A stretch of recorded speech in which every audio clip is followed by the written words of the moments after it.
Hi, my name is Lucero Tagle. I'm the co-founder of Pitch Ninjas. Pitch Ninjas is an on-demand communication coaching platform using one-on-one communication coaching with AI and video recording software to help you become a more effective communicator.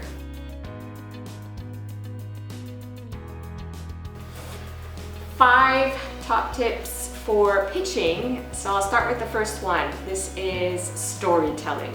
So what I mean by storytelling is how you pitch your business from the very start.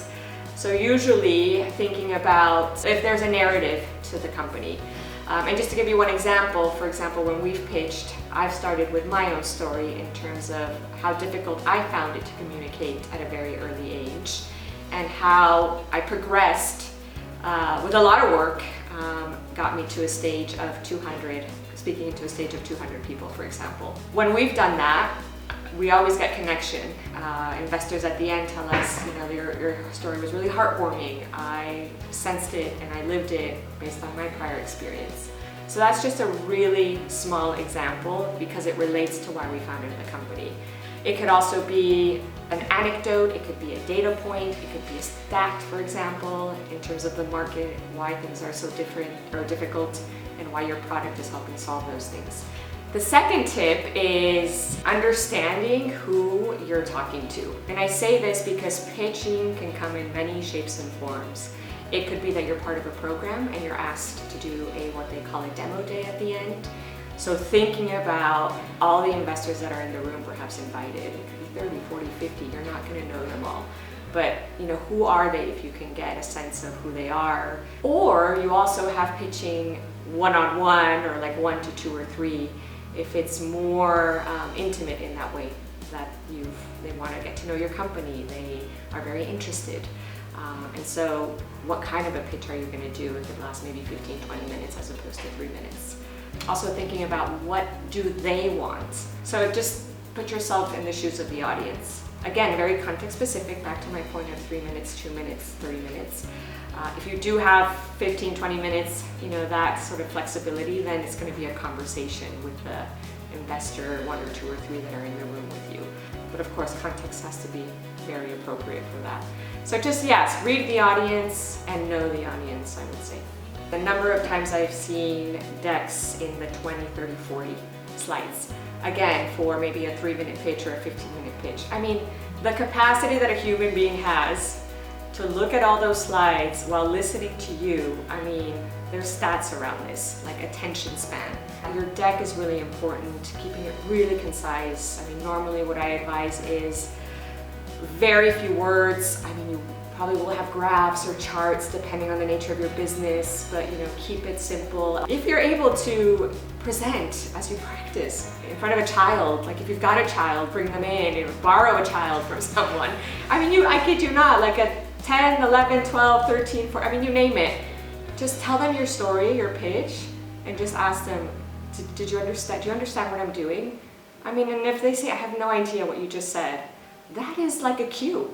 Look at my slide, look at a visual, I'm telling you a story, I'm telling you the problem, solution, benefit, so forth and so on, in a way that just helps you understand what am I trying to solve, why, and is it like the right time in the market, your traction, etc., etc. So slides, very important. There's lots of tools out there that help you. Now I'm seeing more and more from even an AI perspective, like templates are already done for you. I'm starting to see a lot of that, so leverage that. There are obviously consultants as well that help you with pitch deck preparation, network as well, individuals, pro bono, investors maybe even if you have friendly investors in your community. Just, I've done this, can you look at my pitch deck? No fee, can you just tell me if it makes sense to you? Because I think it makes sense, right? But then you share it to them and they're like, wait a minute, we don't understand this, that, and the other. So that's another tip. So we are on the 4th tip, which is managing time. And so this, when you are live, when you are in a virtual setting and it's your time to go, or if you're on stage, you might have a timer. But it's very easy to go over when you're actually in the moment because of nerves, because you maybe stumbled a little bit or maybe you've forgotten something. And so just bearing in mind and practicing, I mean, the biggest thing here is to practice and rehearse in front of the camera perhaps, or you have someone that you can practice with. The number one thing I see is a lot of time spent on the problem with 3 or 4 slides on it, and then the solution comes in, and then the product, and then the rest, right? Where the rest is like what investors really want to see is the traction and what's your business model, revenue model, do you have money coming in? If not, what's your go-to market? Are you raising? Have you raised? What's your team look like? I mean, these are the most important ones. It's almost like if you can reverse the pitch, but I know pitches have an order, is what investors really want to see. So that's another tip. The 5th and final tip is the Q&A. So this doesn't get mentioned a lot, and I feel it's the one that's the most nerve-wracking. I mean, certainly for me, because you can't control.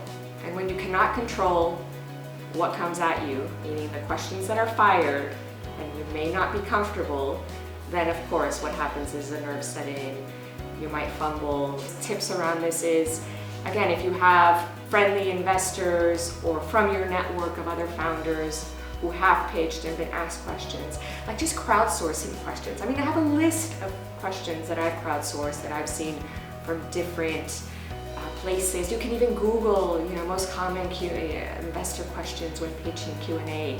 And you've got a list and just practice that. And if there is a question that is thrown at you and it just throws you off, a really simple tip is to say, thank you so much for that question.